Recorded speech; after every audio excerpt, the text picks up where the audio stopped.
सबको जेएमसी की। मैं जतिन बब्बर और आप देख रहे हैं क्रिश्चियन ब्लॉग। तो जैसे कि आप सब जानते हैं कि आज गुड फ्राइडे है, तो आज मेरे साथ हैं पास्टर विवेक इमैनुअल जी। तो उनसे बातचीत करते हैं और आपको बताते हैं कि जो आज गुड फ्राइडे है उसके ऊपर आपको पास्टर जी क्या मैसेज देना चाहते हैं।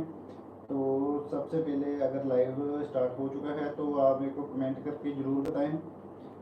तो सबसे पहले पास्टर जी आपका बहुत बहुत स्वागत है हमारे चैनल पे क्रिश्चियन ब्लॉग पे। जी खुदावंद का धन्यवाद करता हूँ। पास्टर सबसे पहले जो लोग नहीं जानते हैं गुड फ्राइडे के बारे में, मैं चाहूँगा कि आप गुड फ्राइडे के बारे में उन लोगों को ज़रूर बताएं जो लोग गुड फ्राइडे के बारे में नहीं जानते हैं। जी, सबसे पहले तो सभी जितने सुनने वाले हैं सभी भाई बहनों को प्रभु यीशु मसीह के पाक समर्थी नाम में जय मसीह की। और मैं पास्टर विवेक इमैनुअल जी आज खुदावंद के पाक नाम में ये परमेश्वर की ही दया है कि भाई जतिन के साथ, भाई जतिन बब्बर के साथ आज इस कॉन्फ्रेंस के अंदर हम दोनों जन बैठे हैं। हालेलुया। और जो आप उन्होंने बात पूछी है कि जो गुड फ्राइडे का सही महत्व क्या है, तो महत्व इसका ये है कि ये सच में गुड फ्राइडे है, ये गुड बात है, ये गुड बात है। देखने में तो ये लगता है कि हमारे पिता प्रभु यीशु मसीह क्रूस पर चढ़े हुए हैं, ये कैसे लोग बोल रहे हैं कि ये गुड बात है। पास्टर मैं यही आपसे पूछना चाहता था, मैंने इसीलिए सबसे पहले यही टॉपिक रखा कि गुड फ्राइडे का मतलब क्या है। हाँ, क्योंकि गुड फ्राइडे में कहते हैं कि प्रभु यीशु मसीह जी को कोड़ों के साथ मार के क्रूस पे लटकाया गया और उनको कब्र में दफना दिया गया। हाँ। तो इसमें गुड क्या है, अच्छी बात क्या है? अच्छी बात ये है, देखिए मैं एक बात बताता हूँ, जितनी मानव जाति है, परमेश्वर ने जब धरती बनाई तो धरती के ऊपर जब मानव पैदा हुआ तो पाप में चला गया। पाप में चला गया तो बड़े धरती से स्वर्ग तक वही लोग जा सकते थे जो पूरे धर्मी, निपुण धर्मी, जो एकदम परफेक्ट बिना पाप किए हुए। तो शैतान ने बोल दिया कि ठीक है, अब मैं धर्मी बंदा इस धरती के ऊपर छोड़ूंगा ही नहीं, मैं पाप फैलाऊंगा, खूब पाप फैलाऊंगा। उसने पाप फैलाना शुरू कर दिया और ये धरती जैसे जहर फैलता है इसी तरह पाप फैल गया।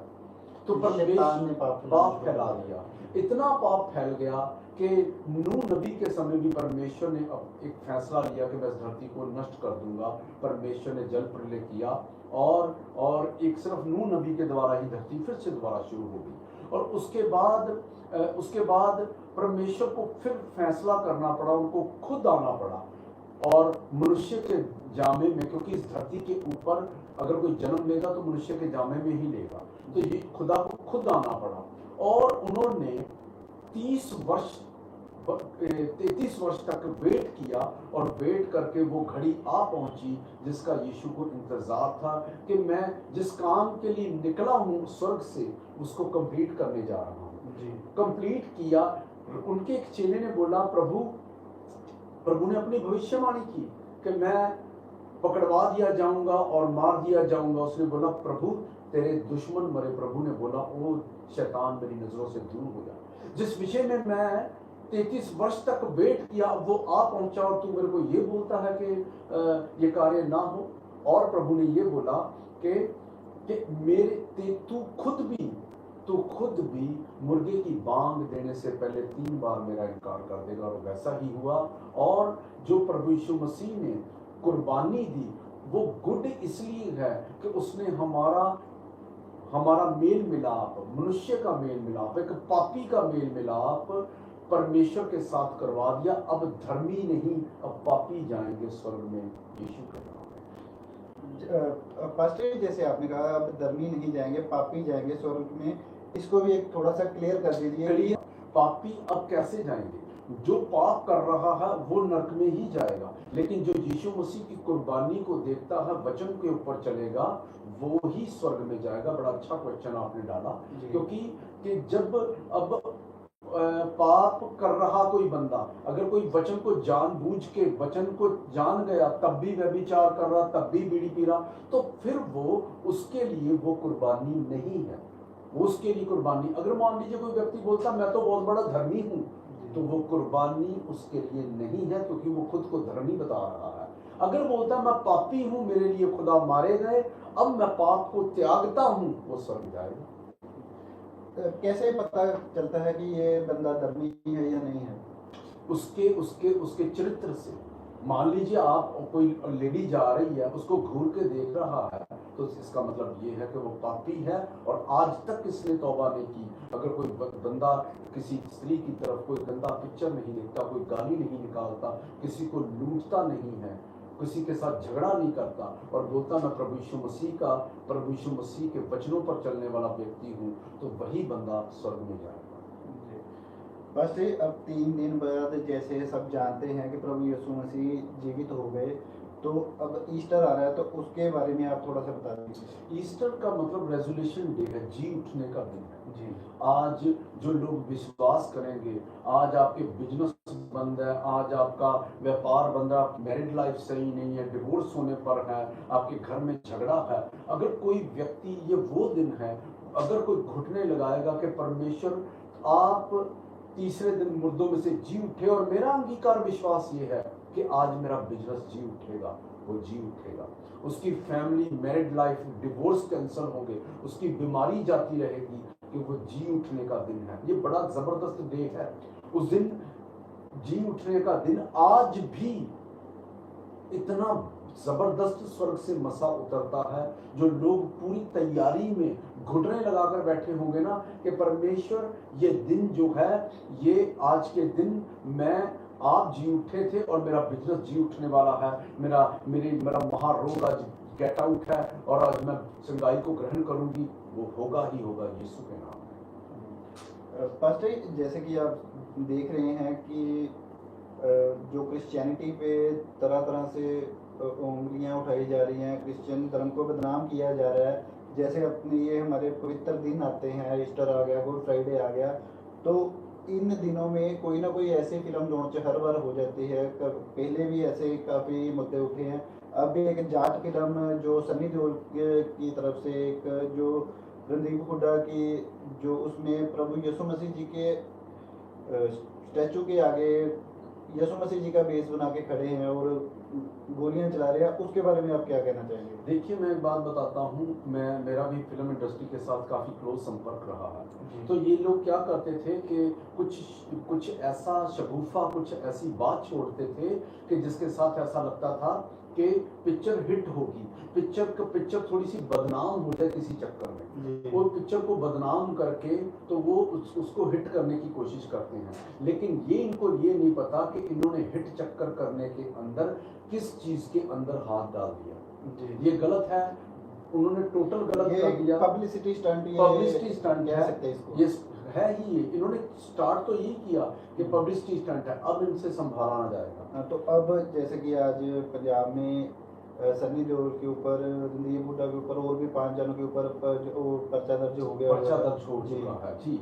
मैंने कहा, आज तक जो क्रिश्चियनिटी के खिलाफ, जो प्रभु के खिलाफ बोला है, जिसने टाइटैनिक जहाज बनाया था, उसने बोला था कि ये जहाज इतना मजबूत और इतना जबरदस्त बन चुका है कि इसको अब परमेश्वर भी डुबो नहीं सकते, और वो उसी दिन डूब गया जिस दिन वो जहाज फर्स्ट उसका मुहूर्त किया गया, उसी दिन डूब गया था।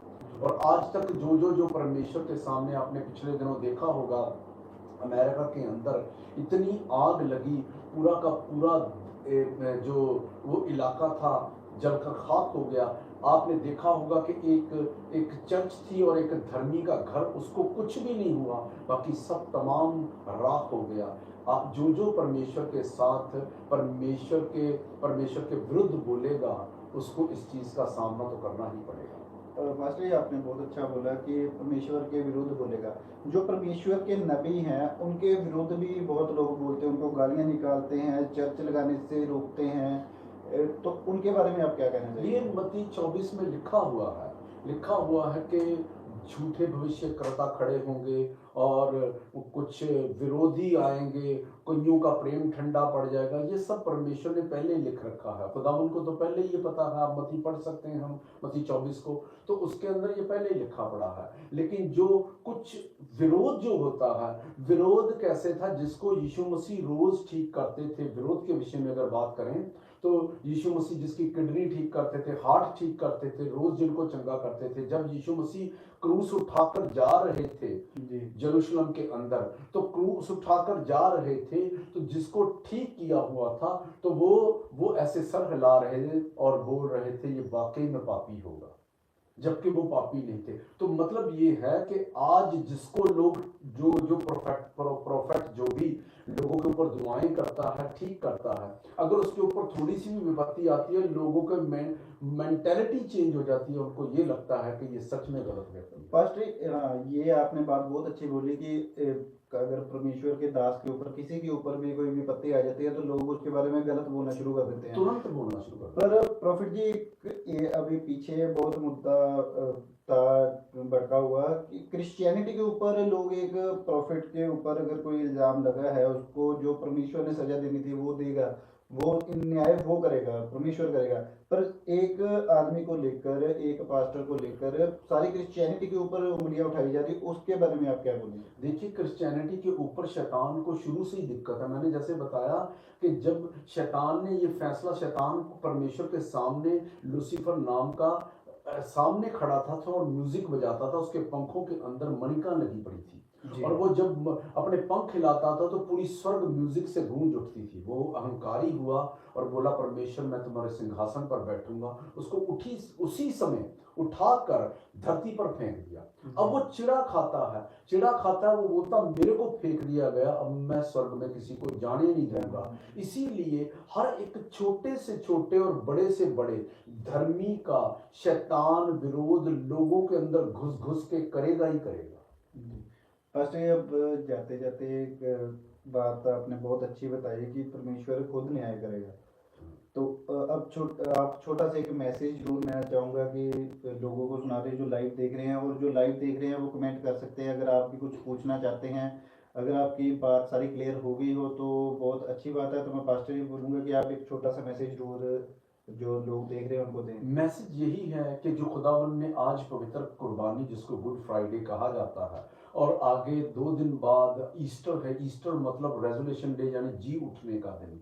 आपको मैं एक बात बता देता हूँ, अपने पापों को त्याग कर और खुदावंद की उस पवित्र क्रूस की तरफ देखिए, और हर प्रकार के पाप को छोड़कर आज आपके पास प्रिविलेज है, मौका है, इस मौके को मत गवाइए। आज आप अगर घुटने लगाकर अपने पाप की तौबा कर देंगे तो मैं बताता हूं कुछ ही बहुत, ये अंतले दिन चल रहे हैं, हो सकता है आज ही रात प्रभु यीशु मसीह बादलों पर बैठकर आ जाएं, और जब वो आएंगे, अगर आप तौबा किए होंगे तो वो आपको भी ले जाएंगे। बाकी जो धरती नीचे जो लोग बचेंगे, बाइबल में लिखा है सब कुलों के लोग छाती पीटेंगे बाद में कि ये हमारे साथ क्या हो गया। आज आपके पास मौका है, और खुदा के नाम में घुटने लगाइए, तौबा कीजिए, खुदावन आपकी मदद करेंगे यीशु के नाम में। आमीन।